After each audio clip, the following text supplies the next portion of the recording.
Hello বন্ধুরা, আমার এই কুকিং চ্যানেলে আপনাদের সবাইকে সুস্বাগত। আজ আমি আপনাদের মাঝে হাজির হলাম মাটন চাপের রেসিপি নিয়ে। আমি আপনাদের কলকাতার রেস্টুরেন্ট স্টাইল মাটন চাপ বানিয়ে দেখাবো। মোগলাই রেসিপির মধ্যে অন্যতম একটি ডিশ হচ্ছে মটন চাপ। কম বেশি আমরা সকলেই মটন চাপ বা চিকেন চাপ খেতে ভীষণই পছন্দ করে থাকি।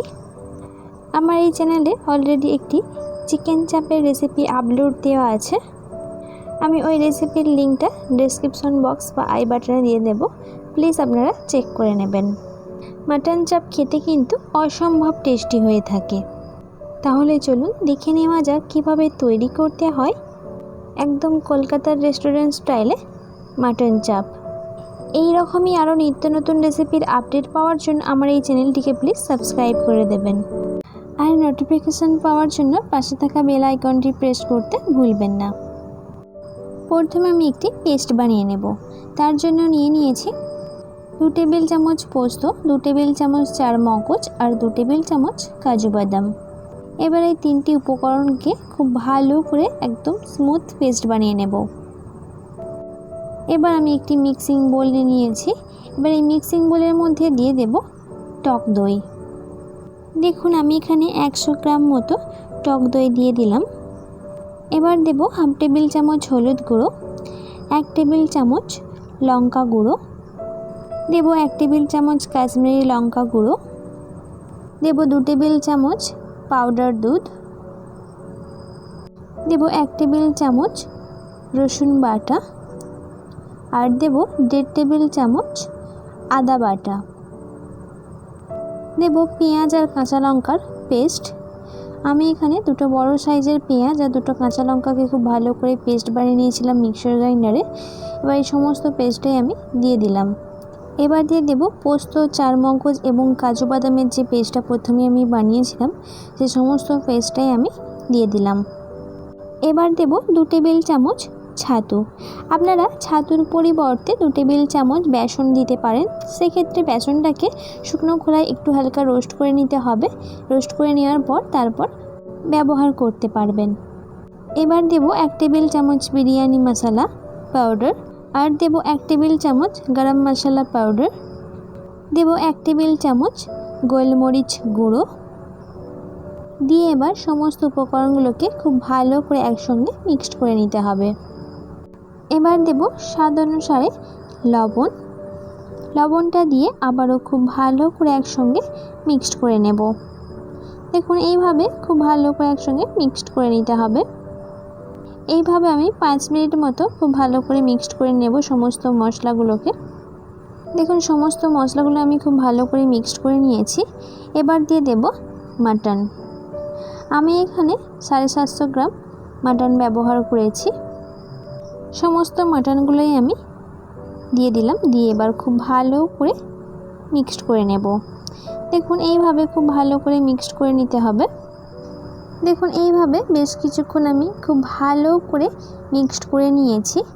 এবার আমি ঢাকা দিয়ে 3-4 ঘন্টার জন্য ম্যারিনেশন করে রাখবো। যত বেশি ম্যারিনেশন করে রাখবেন তত কিন্তু রান্নার টেস্ট ভালো হবে এবং রান্নাও কিন্তু খুব তাড়াতাড়ি তৈরি হয়ে যাবে। আপনারা যদি ওভারনাইট ম্যারিনেশন করে রাখতে পারেন তাহলে তো আরও ভালো হয়। সেক্ষেত্রে ফ্রিজে রেখে দেবেন। আর 1 ঘন্টার বেশি কিন্তু ম্যারিনেশন করে রাখা পাত্রের বাইরে রাখা যাবে না, যেহেতু এখন প্রচণ্ড গরম, সেহেতু এটা খারাপ হয়ে যেতে পারে। 1 ঘন্টার বেশি কোনো জিনিস যখন ম্যারিনেশন করবেন তখন ফ্রিজের মধ্যে রেখে দেবেন। এবার আমি একটি পাত্রের মধ্যে দুধ নিয়েছি, আর দুধের মধ্যে দিয়ে দিলাম কেশর, আর দুধটা হালকা গরম করে নিয়েছি। এই দুধের মধ্যে কেশরটা দিয়ে খুব ভালো করে নেড়েচেড়ে মিক্সড করে নেব। এটা আমার চাপ রান্নাতে দরকার পড়বে, তাই আমি আগে থেকে এইভাবে মিক্সড করে রাখলাম। প্রথমে চুলায় আমি একটি কড়াই বসিয়ে নিয়েছি, আর তাতে দিয়ে দিলাম পরিমাণ মতো রিফাইন্ড অয়েল। এবার দিয়ে দেব 2 টেবিল চামচ ঘি। দেখুন 2 টেবিল চামচ ঘি দিয়ে দিলাম। এবার তেল এবং ঘিটাকে খুব ভালো করে নেড়েচেড়ে মিক্সড করে নেব। এবার দিয়ে দেব তেজপাতা। দেখুন আমি এখানে 2টো তেজপাতা দিয়ে দিলাম। তেজপাতাটা দেওয়ার পর এবার দিয়ে দেব 4 ঘন্টা আগে ম্যারিনেট করে রাখা মাটন। দেখুন সমস্ত মাটনগুলোই আমি দিয়ে দিলাম। দিয়ে এবার খুব ভালো করে নেড়ে চেড়ে কষিয়ে নেব। আর আপনাদের হাতে যদি খুব একটা বেশি টাইম না থাকে তাহলে মিনিমাম আপনাদের 2 ঘন্টা ম্যারিনেট করে রাখতেই হবে। এইভাবে নেড়ে চেড়ে বেশ কিছুক্ষণ কষিয়ে নিতে হবে। দেখুন মাটনটাকে একদম শুকনো শুকনো করে আমি 10-15 মিনিট ধরে কষিয়ে নিয়েছি। আর খুব ভালোভাবে দেখুন কষিয়ে নিয়েছি। এবার দিয়ে দেব ম্যারিনেট করে রাখা পাত্রে লেগে থাকা মশলার মধ্যে আমি 1 কাপ পরিমাণ মতো পানি দিয়ে সেই মশলা পানিটা ধুয়ে এবার দিয়ে দেব। দেখুন সমস্ত মশলা পানিটা দিয়ে দিলাম। এবার খুব ভালো করে আবারও কষিয়ে নেব। দেখুন মাটনটা খুব ভালোভাবে কষিয়ে নিয়েছি আর মশলা দিয়ে দেখুন পুরো তেল ছেড়ে দিয়েছে। এবার দিয়ে দেব পরিমাণ মতো পানি। দেখুন আমি এই পরিমাণ মতো পানি দিয়ে নিয়েছি। এবার একটু ভালো করে নাড়াচাড়া করে নেব। এইভাবে ভালো করে নাড়াচাড়া করে নিয়ে এবার প্রেসার কুকারের মধ্যে মাটনটা দিয়ে মাটনটাকে 5-6টা মতো সিটি দিয়ে সিদ্ধ করে নেব। 6টা সিটি দেওয়ার পর ফেরত এলাম। দেখুন মাটনটা খুব ভালোভাবে সিদ্ধ হয়ে গেছে। এবার দেব 1/2 টেবিল চামচ বিরিয়ানি মশলা।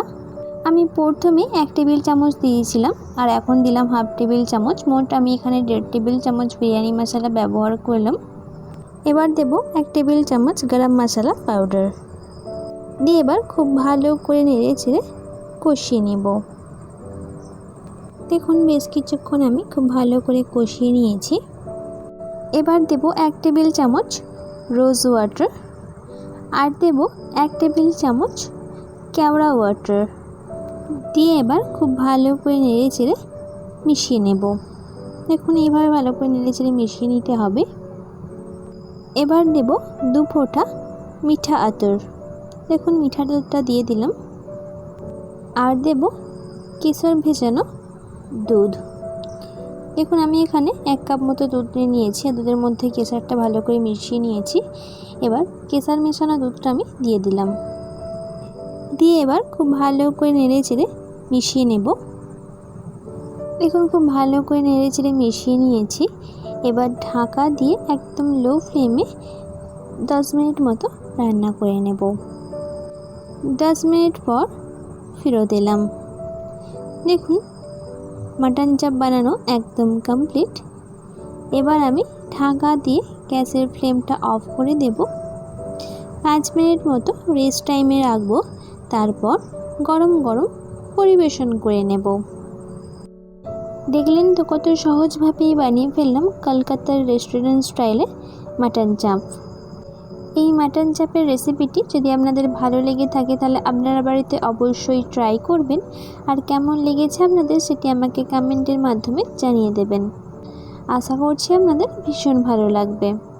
রেসিপিটি যদি ভালো লেগে থাকে তাহলে ছোট্ট একটি লাইক এবং প্রচুর প্রচুর শেয়ার করে দেবেন। আর আমার ফেসবুক পেজটিকে ফলো করতে ভুলবেন না যেন।